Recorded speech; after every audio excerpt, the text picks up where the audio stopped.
প্রিয় দর্শক, আসসালামু আলাইকুম। আমাদের গ্রাম থেকে আমাদের আত্মীয় স্বজনরা অনেকে প্রশ্ন করে আমরা বিদেশের মাটিতে কি কাজ করি।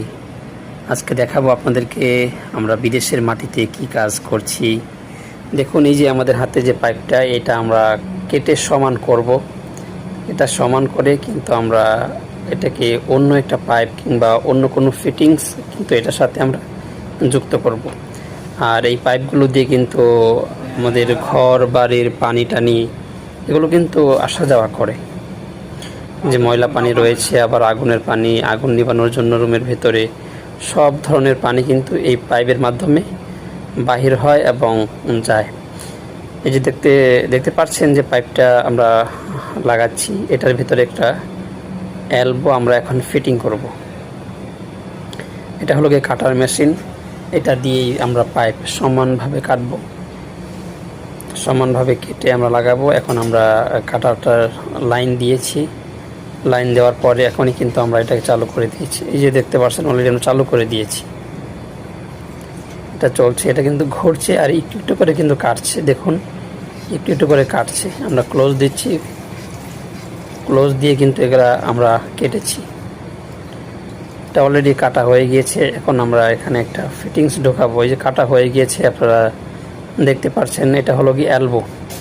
এটা এলবো, এই এলবোটা কিন্তু এটার সাথে আমরা ফিটিংটা লাগাবো এখন। এর আগে কিন্তু যে ক্যালাম কিংবা হালালা আরবিতে বলা হয়, এগুলোকে হালালা। আমার হাতে যেটা দেখতে পাচ্ছেন এটা হলো গিয়ে আরবিতে বলা হয় হালালা, আর ইংরেজিতে বলা হয় ক্যালাম। ক্যালাম বললে সবাই সহজে এটাকে চিনতে পারে। এটা ফিটিং করছি আমরা। এটা এখন এলবোটা যুক্ত করব ওটার সাথে। ঠিক প্রথমটা যেভাবে আমরা কেটেছিলাম ঠিক একইভাবে কিন্তু এই দুটি একসাথে এখন কাটবো। প্রথমত এক সাইডে এক পাইপ কেটেছিলাম, সিঙ্গেল পাইপ।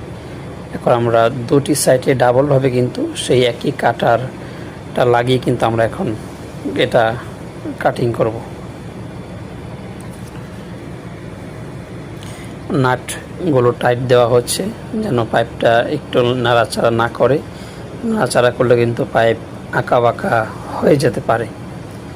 আর এই মেশিনগুলো খুবই সাবধানে ব্যবহার করতে হয়, কারণ যে কোনো মুহূর্তে হাইড্রোলিকের ভেতরে যদি কোনো হাত আমাদের আঙ্গুল পড়ে তাহলে কিন্তু একেবারেই কিন্তু কেটে যাবে, কিংবা আঙ্গুল আলাদা হওয়ার সম্ভাবনাই বেশি রয়েছে।